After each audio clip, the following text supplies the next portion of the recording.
ሰላም ሰላም ጤና ይስጥልኝ ውድና የተከበራችሁ የዩቲዩብ ተከታታዮች እንዴት ናችሁ? እንኳን ደህና መጣችሁ። ለዚህ አካውንት ለዚህ ቻናል አዲስ ከሆናችሁ ሰብስክራይብ እያደረጋችሁ ተቀላቀሉ። ዛሬ ያመጣሁላችሁ የቴምር አጠቃቀም ነው። ቴምር ለጤንነት የቴምር ጥቅሞች፣ ቴምር መጠቀም ያለባችሁ እና የሌለባችሁ ብዙ አጋጣሚ እናገራለሁ ማለት ነው። አስገራሚ የሆነ ጥቅሞች አሉት። እንዲሁም ደግሞ መጠቀም የሌለባችሁ ሰዎችም አላችሁና እሱንም በዝርዝር መናገር ይሆናል። መጀመሪያ ግን ለዚህ አካውንት አዲስ ከሆናችሁ ሰብስክራይብ እያደረጋችሁ እንድታበረታቱ በትህትና ጠይቃለሁ። እዚህ ጋር እንደምታዩት በቀን ከ5 እስከ 6 ያክል ፍሬ ነው መጠቀም ያለባችሁ። በውሃም መልኩ መጠጣት ትችላላችሁ። እንዲሁም ደግሞ ፍሬውን ብቻ መመገብ ይቻላል ማለት ነው። በውሃ መልኩ መጠጣት ያለባችሁ እንደዚህ ዘብዝፋችሁ ታድራላችሁ፣ 6ቱን ፍሬ ማለት ነው። ከዛን በቀን ቢያንስ 6ቱ ፍሬ 2 ብርጭቆ ውሃ እንዲወጣ አድርጋችሁ ማታ ዘብዝፋችሁ ማድረግ፣ ከዛን ጠዋት በባዶ ሆድ መጠጣት ነው።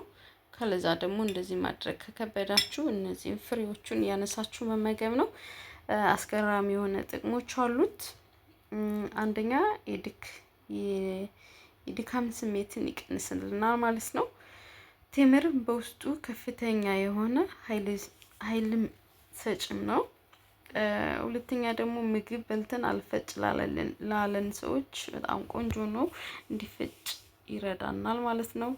የአንጀት ጤንነትን ይጠብቅልናል፣ የሆድ ድርቀትን ይከላከልልናል፣ የኮሌስትሮል መጠን ይቆጣጠራል፣ በካንሰር የመያዝ እድልን ይቀንስልናል፣ የአእምሮ ጤንነትን ይጠብቅልናል፣ የመርሳት በሽታን ይከላከልልናል፣ የአጥንት ጥንካሬን በካንሰር የመያዝ እድልን ይቀንስልናል፣ የአእምሮ ጤንነትን ይጠብቅልናል፣ የመርሳት በሽታን ይከላከልልናል፣ የአጥንት ጥንካሬን 8ኛ የአጥንት ጥንካሬን ይጨምርልናል፣ 9ኛ የልብና የአይን ጤንነትን ለመጠበቅ ይረዳናል፣ 11ኛ በሽታን የመከላከል አቅሙ ያዳብራል፣ 12ኛ የምጥ ህመምን ለመቀነስ ይረዳናል ማለት ነው።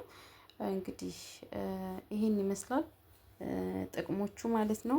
መጠቀም የሌለባችሁ ደግሞ ሐኪም ቤት ሄዳችሁ ማማከር ያለባችሁ ሰዎች ደግሞ የስኳር በሽታ ያለባችሁ፣ የኩላሊት በሽታ፣ አስም፣ አላርጂክ ካለባችሁ በቀጥታ ሄዳችሁ ዶክተራችሁን ማናገር ግድ ይላችኋል። ይሄ በሽታ ካለባችሁ በፍጹም ቴምር ወይም የቴምር ጁስ መጠቀም የለባችሁም። በተረፈ ይሄንን አካውንት ሰብስክራይብ አድርጉ። ስለተከታተላችሁኝ አመሰግናለሁ። እና ቴምር በጣም ጥቅም አለው፣ ተጠቀሙት። በባዶ ሆዳችሁ ጠዋት ላይ አንዳንድ ብርጭቆ ብትጠጡ በጣም ቆንጆ ነው። እንዲሁም ደግሞ ጁስን መስራት ለሚከብዳችሁ፣ አሲሩን መስራት ለሚከብዳችሁ እንደዚህ ፍሬ በቀን 6 ፍሬ ከ6 ፍሬ ያልበለጠ መመገብ ትችላላችሁ ማለት ነው። በተለይ በባዶ ሆድ መመገብ በጣም ቆንጆ ነው።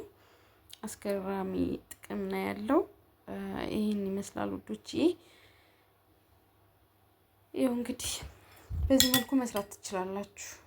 ማታ ላይ ተዘፈዝፉትና ማለት ነው። ማታ ዘብዝፋችሁ ጠዋት ላይ በባዶ ሆዳችሁ ተነስታችሁ መጠጣት።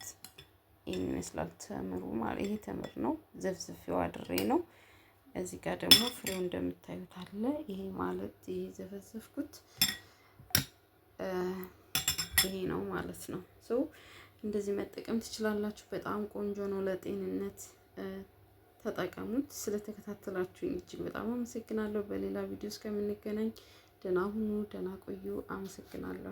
8ኛ የአጥንት ጥንካሬን ይጨምርልናል፣ 9ኛ የልብና የአይን ጤንነትን ለመጠበቅ ይረዳናል፣ 11ኛ በሽታን የመከላከል አቅሙ ያዳብራል፣ 12ኛ የምጥ ህመምን ለመቀነስ ይረዳናል ማለት ነው። እንግዲህ ይሄን ይመስላል ጥቅሞቹ ማለት ነው። መጠቀም የሌለባችሁ ደግሞ ሐኪም ቤት ሄዳችሁ ማማከር ያለባችሁ ሰዎች ደግሞ የስኳር በሽታ ያለባችሁ፣ የኩላሊት በሽታ፣ አስም፣ አላርጂክ ካለባችሁ በቀጥታ ሄዳችሁ ዶክተራችሁን ማናገር ግድ ይላችኋል። ይሄ በሽታ ካለባችሁ በፍጹም ቴምር ወይም የቴምር ጁስ መጠቀም የለባችሁ። በተረፈ ይሄንን አካውንት ሰብስክራይብ አድርጉ። ስለተከታተላችሁኝ አመሰግናለሁ።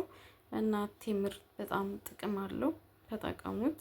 በባዶ ሆዳችሁ ጠዋት ላይ አንዳንድ ብርጭቆ ብትጠጡ በጣም ቆንጆ ነው። እንዲሁም ደግሞ ጁስን መስራት ለሚከብዳችሁ፣ አሲሩን መስራት ለሚከብዳችሁ እንደዚህ ፍሬ በቀን 6 ፍሬ ከ6 ፍሬ ያልበለጠ መመገብ ትችላላችሁ ማለት ነው። በተለይ በባዶ ሆድ መመገብ በጣም ቆንጆ ነው።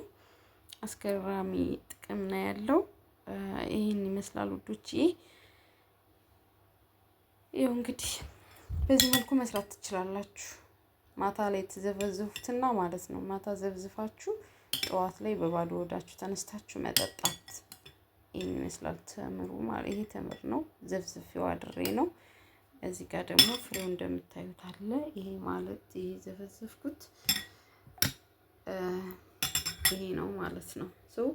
እንደዚህ መጠቀም ትችላላችሁ። በጣም ቆንጆ ነው ለጤንነት፣ ተጠቀሙት። ስለተከታተላችሁኝ እጅግ በጣም አመሰግናለሁ። በሌላ ቪዲዮ እስከምንገናኝ ደህና ሁኑ፣ ደህና ቆዩ። አመሰግናለሁ።